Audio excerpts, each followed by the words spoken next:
I am the only soul up in this house. It is 1 a.m. The dishwasher is on.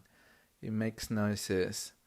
I used to be a dishwasher. Now I am an unpublished poet. The fishes are trying to escape from the fish tank. They don't succeed. They will never succeed. They are trapped like I am in this society.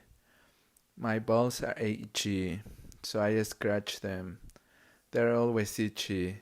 I might have fleas or something. People in their beds.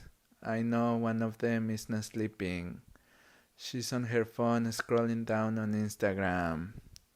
The other one is snoring. I can hear him snoring. And the other two are sleeping as well.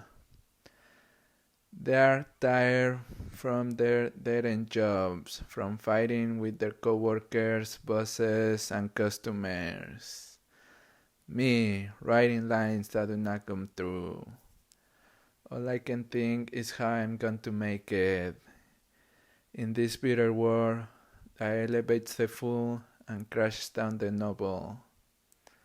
An unpublished poet with itchy balls. Not many chances, kid.